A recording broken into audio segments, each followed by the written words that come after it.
sijja kwerabira mulwanyi munnaffe omulala. Mu lukiiko olwayitiddwa ssentebe wa disitulikiti y'Empigi Martin Ssejjemba olukubiddwa ku kyalo Buzami mu ggombolola y'e Buwama mu disitulikiti y'Empigi awali ennyumba ezisoba mu 200 ezisulirwa okusendebwa agambibwa okuba nannyini ttaka Julius Ssekintu.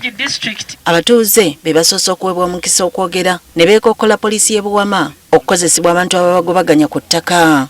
Omulangira Mawanda bw'amala okusengula abantu buli omu yakifuulanga bizinensi nti bunjako tulina kgendayo tugobeyo abantu ku ttaka. Jjajja yafa omwaka gwa 1971 tewabanga wa administrator yenna ku ttaka eryo ng'era tekubangako yali alondeddwa naye abakujjukujju n'olugezigezi baweewadde nga beewa obwa administrator okutandika okukolera abantu transfer. Aba basajja bonna abazze wano tosobola kujja mwezi gumu myezi 5 noyagala okutula abantu enkiiko wazituuzaawa okute poliisi abantu 8 benkulembera ogezo bateeka muki abakulembeze bange basula ku ttale abamu tebalabika tebasobola nakuleka obbeera nga balabika.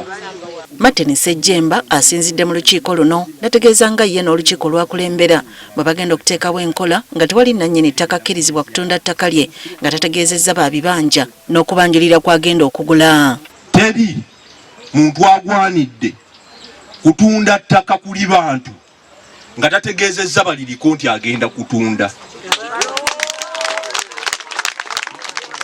Oba ogenda kutunda ekibanja nga tonna kitunda omukisa sooka oguweewo ettaka akugambe siina sente zigenda kukola ki kugula kibanja kyo nga tonna kiguza ki mulala. Ate ye Teddy Nambozo mbaka omukyalo wa disitulikiti Empigi asabye abatuuze abali ku ttaka lino okubeera ekimu kubanga bwe baneeyawulayawula n'omubbi wakwanguyirwa okubabba. Anti numbers bazitya kyova olaba mubeere bakalaba ng'obwana bwaki eri gye babadde bagenzi wadde abasirikale babaddeyo ndaba mukama waabwe yasayiningako ago gaba mawulire ng'olaba ab'ebiwombola bazze nti okudivatinga olukiiko luno mwebeereremu bassebo ne bannyabo. Aisha Nakirijja nga yamyuka ssentebe wa disitulikiti Empigi asabye abatuuze okubeera abamalirivu obutaddamu kukkiriza muntu yenna kubatiisatiisa nga ssenga beegatta ne bawuliziganya ne bejjamu n'okutya omubbi bajja kumutwala misinde. Tetulina nsonga yonna gye tugenda kuwangula.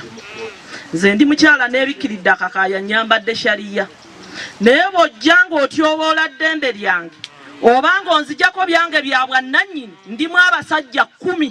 Omukubiriza w'olukiiko lwa disitulikiti Empigi Ronald Kaggwa atabukidde RDC n'agamba nti ye n'olukiiko lwe baakuleeta ekiteeso ekigoba RDC Empigi kubanga yavuddeko emivyo. Bw'oba oyagala okuggyawo ekiwunya okugoba ensowero ggyawo ki naye twagala okusaba agikakande Mr. Owekitiibwa Chairman nga tetunnaba kwambula mukoddomi we amugye Empigi amuteeke walala. Tetusobodde kufuna RDC ayogerwako olw'okuba essimu ye nga teriiko. Emivyo ku ttaka buli lukya gigenda gyeyongera mu bitundu by'eggwanga ebitali bimu nga n'abamu gye baviiriddeko okulugulamu obulamu. Sirigenda mu ofiisi ya RDC